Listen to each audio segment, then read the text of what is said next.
Where's all the money gone? I want my hubby. Where's all the money gone to, baby? No one's going to jail. State capture. Dirhams and sisters for sale, yeah.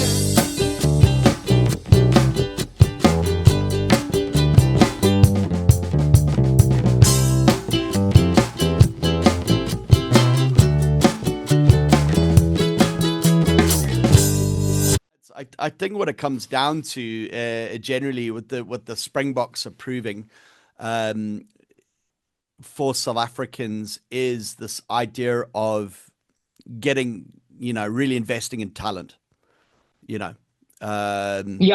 and it's sort of going and it's sort of starting to sink into other areas of sport. We're going, okay, we can't rely on just, a good sponsorship or whatever. I mean, takes the PSL. We got the richest league on the continent, probably the most watched, and making a World Cup seems to be a massive effort for us. So hopefully that will filter out into that, particularly soccer. I think soccer is such an important part of South African life. So everyone watches it here, it's there and, as, so big at that, but it's always been the club sport, historically with apartheid as well. There's the great name, the two big giants of South African football, Chiefs and Pirates. But then, for me is the characters like the Mashabas and Joe Masono and back in the day. And, it was more inclusive. The PSL, South African football had, sort of white and colored players, and but it was the new South Africa at the time, sort of, and it was all inclusive to everyone. So I really hope South African soccer goes to where I think it deserves to be, and sort of because it almost pains me that it was been doing so poorly for so long, in that regard. Well, what's our new coach's name? Kroom or something. Kroom. Let me get it here. I want to say Boost or something. Yeah. They keep getting these randomers from like South America and Europe who don't seem to be. So new. But he's had a good run. Hey, we were like 17 games undefeated at one point. I think, and then we lost that. Kind of turned it around, hasn't he? Let me get his name here. Hugo Bruce. There you go. Hugo Bruce. Yeah. So I'm hoping he's our Rusty Erasmus for soccer. I don't know. But you see, he's from Belgium. Is that what you just said? Belgium. Yeah, Belgium, yeah. So, is he a gun for hire? I feel with soccer, though, and the club system, it's become so professional that it's almost... a big complaint in England when I was living there was that the people cared more, well, the players cared more for their clubs, particularly English players. I don't want to talk about sort of South Americans or Europeans going to play Premier League, but there was, and it often came up conversation that the English players cared more for their clubs that they grew up with than the actual national team. There's like a lack of nationalism within football, and so they're I've heard the guys, are they just there for the salary or whatever? And I don't know, maybe is that the sort of case with Bafana and, and sort of that lack of, because with the club football being sort of the thing, sort of international second, maybe.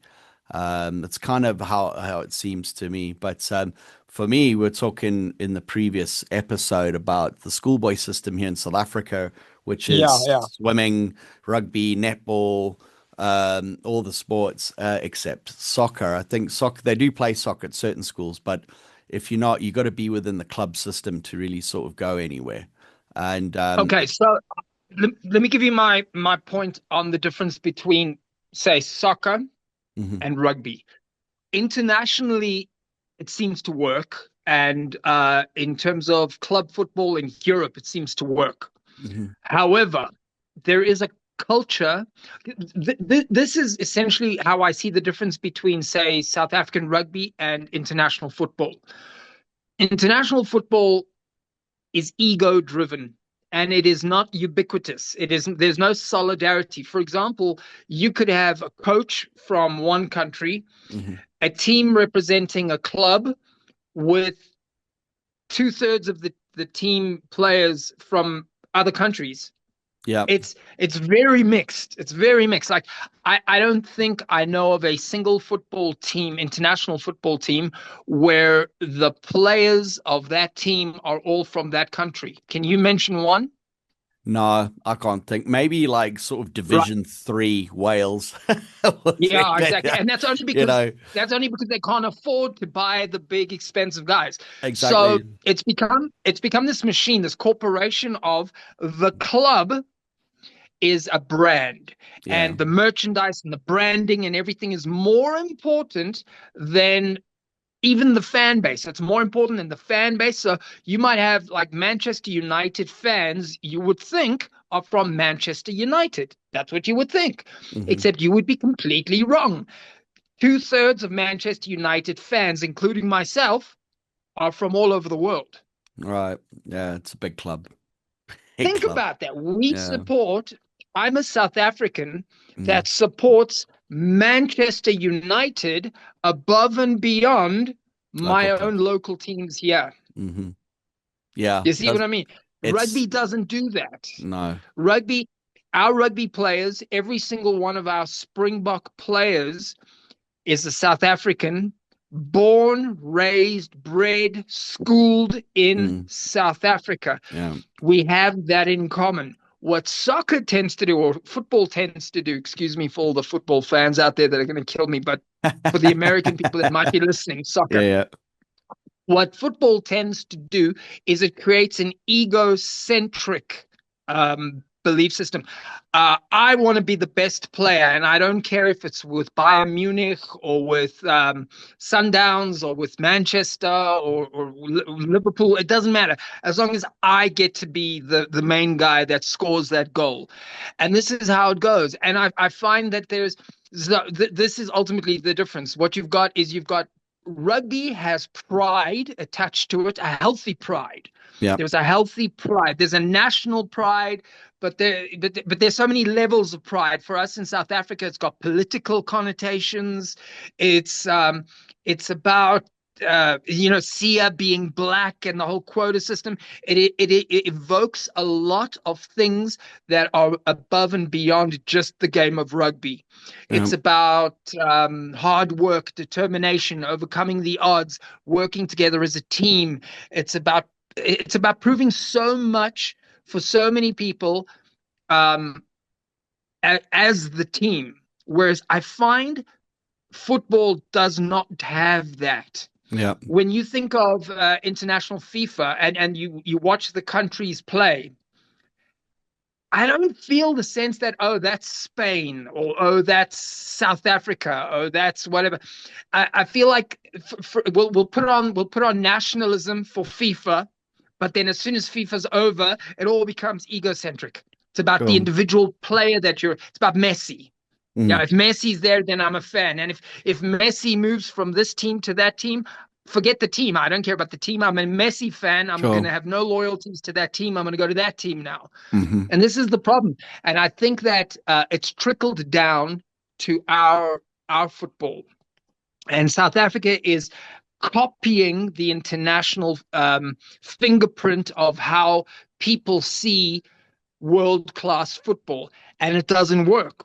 If we want to have a fighting chance at being world class, we need to adopt the sentiment of the rugby players, which is you play as a team. You represent Bafana is South Africa. Mm. Like the Springboks are South Africa, Bafana needs to be South Africa, not a whole bunch of um, world class players that can't play together as a team. Mm. You're only as good as your team. Yeah. And you could be the best midfielder in the world, but if you're not going to play as a team, you're going to be ranked 35 or whatever we are. I mean, I don't even know where we're ranked Yeah. at this point. It is So one of those. Sorry, Karen. yeah, no, that's what I wanted to say. Yeah, so but I'm just agreeing on your point of this sort of you can focus in on an individual. So let's probably start with Pele.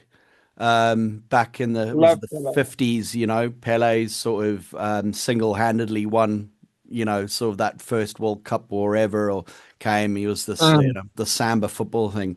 And then the next one was Maradona, Diego Maradona, sort of individually, Mexico 86, individually just won that World Cup on his own, just Mm. being amazing. And then I'd say, I'm trying to think of any more examples. I'm sure there's more of late, but I think it became more a team sport. I think Messi, the last World Cup, did it, in that World Cup, he sort of, but again, he had such a good team behind him.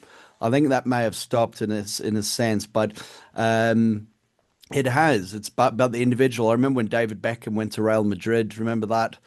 That whole shenanigans. It was just a complete shit show, wasn't it? And I heard a story. I was living in the UK at the time, and the story went that the when Beckham went to Real, that they got their money back on David Beckham through merchandise sales within a few weeks. Through merchandise, as not even games, through merchandise. Yeah, so the t-shirts and that. So That's wrong on so many levels. I hate yeah. that. So he went through and then, so that's what I was told and heard. So I need to confirm that now. I've just heard about that, but Mm. I can believe that because the amount of Real Madrid jerseys I saw with Beckham on the back after that. And it just put what you said about this, the individual, the product. I mean, he's product, isn't he? And it's a game of product. Mm.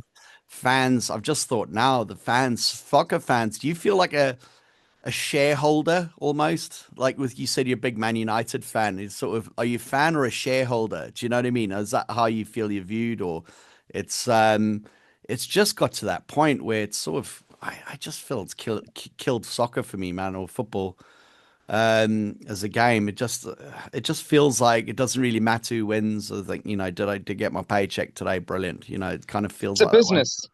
Yeah. Exactly. It feels like a business, and it's like um, I I think if I was a betting man and I was Mm, putting money on sports, that's the only reason I would watch football at this point. mm, I feel like that it's lost its soul. And don't get me wrong, I think that there are great exceptions to what I'm saying here, but I think as a whole, football feels empty. It feels mm, soulless.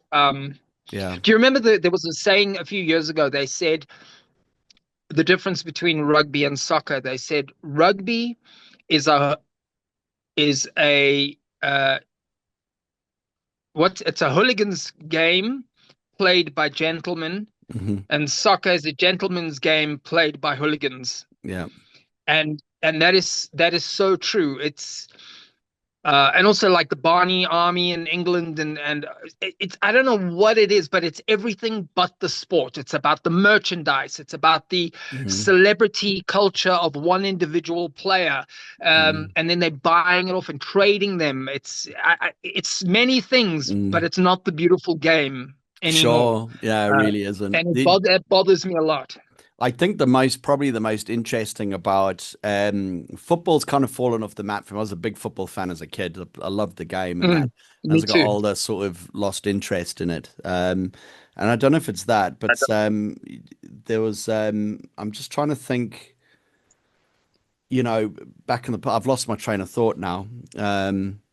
But it was a special game as a kid, and I think maybe sort of that sort of love and with the game, it was it a has it lost its sort of national thing? That's where like we got is that nationalism and this idea of a franchising clubs, and we're doing that now with with rugby, with regional rugby. We're creating these franchises around it, and the sort of the international, the IRC or URC championship that we're part of now, where we left Super Rugby, is just not for me. It's just not as interesting as Super Rugby was. I was all for this move, to be Mhm. honest, and it just seems like we've gone into this sort of football territory now where it's about the franchise, sort of, and the selling the jerseys and and stuff like that. And I think maybe where international rugby's kept its sort of allure with the, let's face it, when did rugby go professional? late 90s, sort of mid 90s. So we had 95, 95, so about 97, I think it was. I think international rugby's kind of kept the its sort of roots to the amateur days, amateur rugby. And I think when you Mm, got an amateur sport, what happens is people are included and they create culture around it. I played 2 seasons of rugby for King's College Hospital in London when I was there, and nice. yeah, it was great, and I got to really experience rugby amateur culture. And it Mm, was superb. I was the best, you see, and I was that stage of my life where your early 20s where you're an absolute savage, sort of drinking a lot, and you don't really care about your health, and I played the probably the best rugby I ever played in my life, over yeah. that over that period. So that's it. I think maybe the link. I think we're rugby union because Mike Tyndall's actually trying to create a new rugby union tournament, like a worldwide tournament. He's trying to get kind of what Francois Pino did after Mm, 95, that whole when he's trying to sign up people to a professional league. But they're trying to move it on. But I think what's important is that the with rugby and what's special is that, and I think this is where international rugby stayed true, is because it's staying true to those amateur roots, the nationalism, the flag, playing for your mm, country, which you see in those Rassi documentaries. Where he's like, guys, this isn't about you. This is about the people at home. You owe this to them. You don't know how lucky you are. That whole speech, which is great. It's sort of God, he's a general, isn't he? But that, and I think football's kind of lost that. It's I think the guys go in and go, listen, boss, I need at least 20 minutes play time because of my contract with my boots. My boots need me to yeah. play. Asics, Asics need me to play 20 minutes today, so because it's part of my contract, and those Yeah. conversations are happening, man. I'm telling you, and I think it's sort of killed sport. But on the other hand, Quinton, I lived in Brighton for 10 years, and Mm, up to that point, like you, I was a Man United fan as a kid. I loved the brand, and I was a big Mark Hughes mm, fan. Loved Mark Hughes and that whole what the reps, and then particularly the whole schoolboy thing with Beckham and all those guys sort of coming through. But living in Brighton for as long as I did, there was two clubs that got special to my heart. So the first one is in South London. What are they called? Millwall FC. hmm So the Den in South London, I used to pass the Den every day in the train. Used to get the train from East Dulwich mm, to London Bridge. You used to pass the Den. So that was, and I when I was living there, Millwall made the FA Cup final, and the areas of Millwall Football Club. And I remember on FA Cup final day, I mean, they lost to, I can't remember who it was. I think it was Man United, actually. The thing, but I just remember sitting on the bus, and there was a young guy with his girlfriend in front of me with his Millwall colours on, and they were going to the pub or wherever to go watch the game. And he just said, "I can't believe Millwall in the final." Like, he's like, this is so, and it meant so much to him in mm. that situation. And I think that's where clubs like Millwall are special. I think that's very, very community dominated. The other one is then obviously Brighton and Hove Albion, which I still keep an eye on. And Brighton and Hove Albion, the colors on the bus. There's posters on the walls when they do well. You sort of go to work on Monday. People talk about the game and the sort of local. And they used to play the local athletics track, and then American Express sort of pumped a whole lot of money into them, built them stadiums, which is now the American Express in Falmer. And they were going and they got this great stadium. And then, my friend Dale, who got season tickets, actually came in because he got season tickets. They invited the season ticket Mm. holders for a big get together. And Dale said that, the club chairman or president, whatever, was just like, we're gunning for the Premier League. This is what we want. We need your support. It was just this big whole thing. And it sort of was this community based. And when the team did well, the town was happy, and town was happy. And it's sort of to experience like a local club in that capacity was very interesting because you do I have a real soft spot for Brighton and Hove and Millwall because of that, just to be in those communities. Um, I can now relate. now with Brighton being in the Premier League, how has that changed? So, hey, boss, I need my boot sponsor needs me to go on for 5 minutes. That's how's that changed? And coming in because it was all local boys. All in those days Mm, when I was in Brighton, it was all there. There was sort of Division One, Division Two, and I watched them sort of mm. go up. And unfortunately, I didn't get to experience Brighton as a Premier League town. But it's to sort of yeah, to sort of it's to see that rise and the community support and all of that, and also to sit in the stands with Brightonians singing the songs and that. It's very special. It's very special to experience that. Have you watched Wrexham? What's it? I don't know what it's called. Wrexham United on Netflix. Oh, the what you call it, the two actors. What's his name? Deadpool guy. Ryan Reynolds and the Yeah, other guy. Yeah. I caught a couple episodes. I actually need to finish that. Sort of. What do you think about that? I like that because Well, they those two have really got caught up on the whole local club thing, haven't they? yeah, well, I mean, it touches on a lot of themes that you were talking about there because, I mean, on the one hand, the clear, obvious elephant in the room is that it's a marketing ploy from Ryan Reynolds. Complete. He's turned it into a show, and it was a cheap club, and he wants to be the Ted Lasso of Wrexham United or whatever else. Okay. But then on the other hand, it's beautiful to see the village of Wrexham Mm, come together and get excited and all the losses are lost together, all the wins are won together, the politics is all felt internally.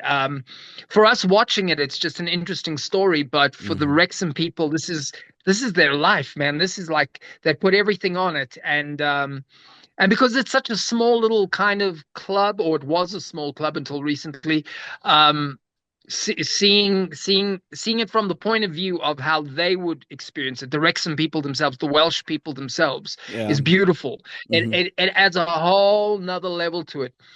Obviously, because Ryan Reynolds has made it into a Netflix thing, it's become commercial. hmm But if you can just suspend disbelief for a second and just pretend like you're not watching this on Netflix, like you're watching it just as a bystander, it's kind of a beautiful story. Yeah. And they're also, I keep wondering if they keep going up in their divisions and they say make it to the Premier and whatever Premier League, how is that going to change the dynamic? Yeah. I don't know. I Yeah. wonder.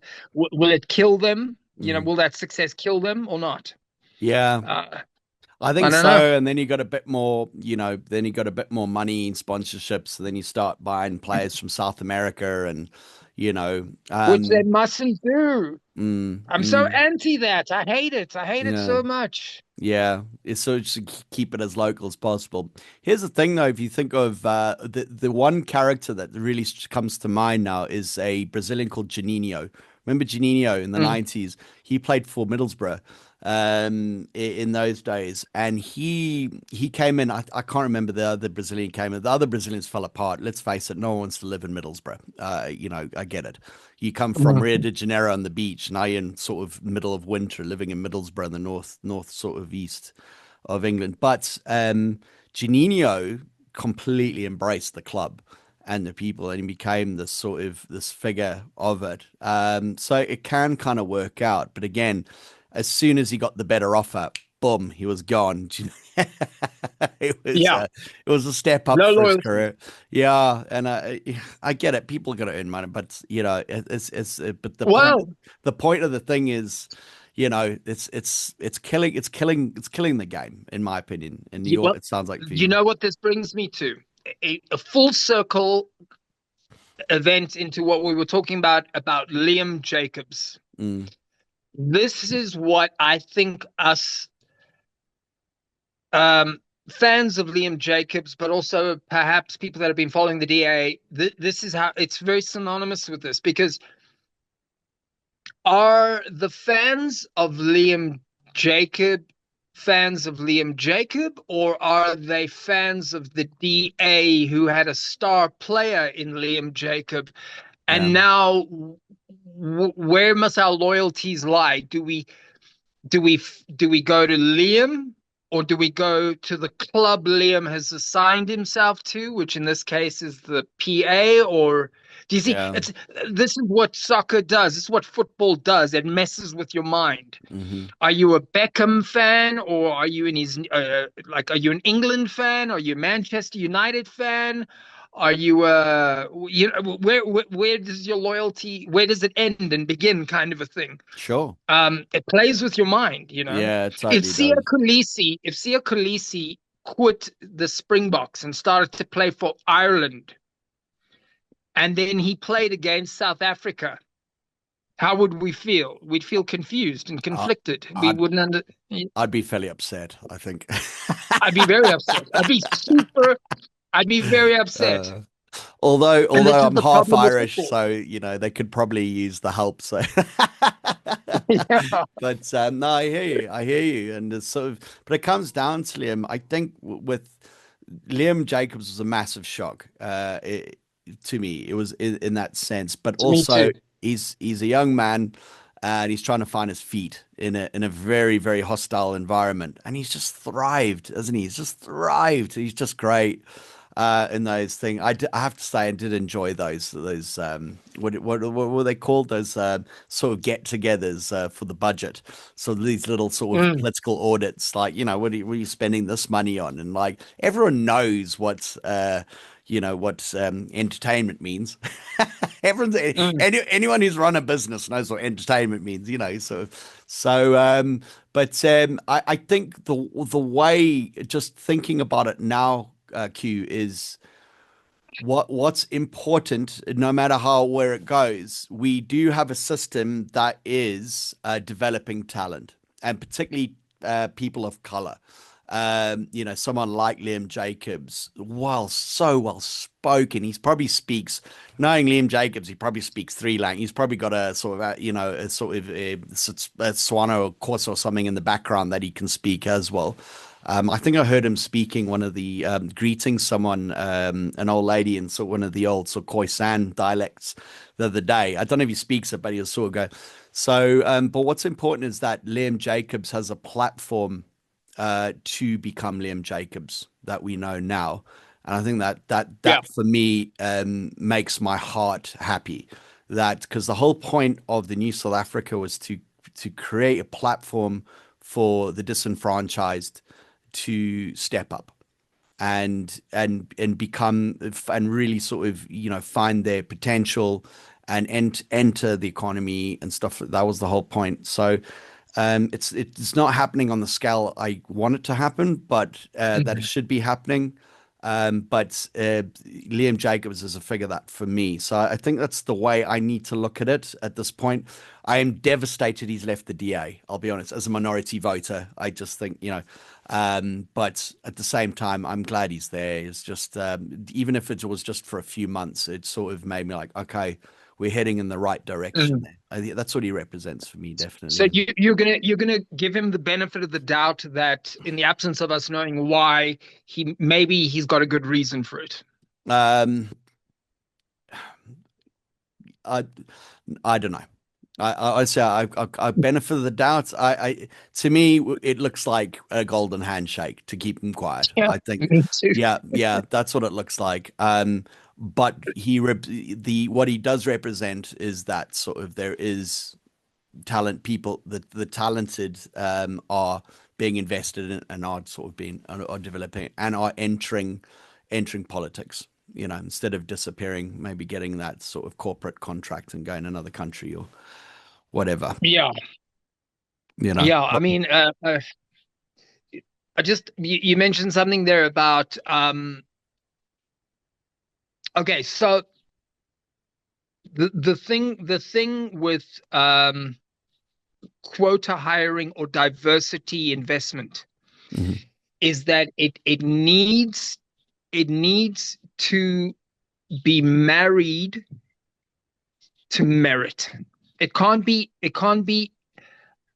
Um it can't be in spite of merit. So in other words, Yeah, the way gotcha. I see the problem, the way I see it as a positive versus the negative is that in America, for example, they speak of DEI as the antithesis of putting in merit for the benefit of mankind. And that may or may not be the case. But I think in South Africa, if we're going to use Sia as the example, and perhaps Liam as the example in politics, but Sia in sport, is if you are going to help put people of color, the superstars of the future, into high positions in sport, into politics, into business, it needs to work for it to have the benefit of saying twofold, of saying it's a benefit to our country, but it's also it'll prove that having a quota system, having a DEI mindset is actually, just in pure mathematics, facts, better for the country. So in other words, it's another way around of saying, if you think it's the right thing to do, prove it. Prove that it's the right thing to do. Yeah. It better work. Mm-hmm. And thank God it did in the case of Siya Kolisi. But if we do this and we do it wrong, it'll backfire. Then you're going to have all the people in the world saying, you see, and told it doesn't matter. I told you so. If you could do it in sports, they'll say, we're never going to do this again because, look, we lost the World Cup, or we lost this, or we were number 1 and now we're number 5. So you've got to be very careful. In terms of politics, with people like Liam, they're going to say, oh, they were saying all the right things to get to a certain... That's my Siri. It'll be saying, I said all the right things to get a foot in the door, and now I'm going to show my true colors. Yeah. And I'm hoping in the case of Liam, it wasn't. Well, the easiest way to get to the top is to join the DA, say all the right things, but I actually want to be part of the PA and join my colored comrades. Yeah. I don't know what's true and what's not true. So where I'm putting my benefit of the doubt is that if, in the case of Liam Jacobs, if Liam has done the right thing, we'll see it within his political career in the next few years. Yeah. It'll speak for itself. Mm-hmm. Yeah. And all we can do is wait and hope.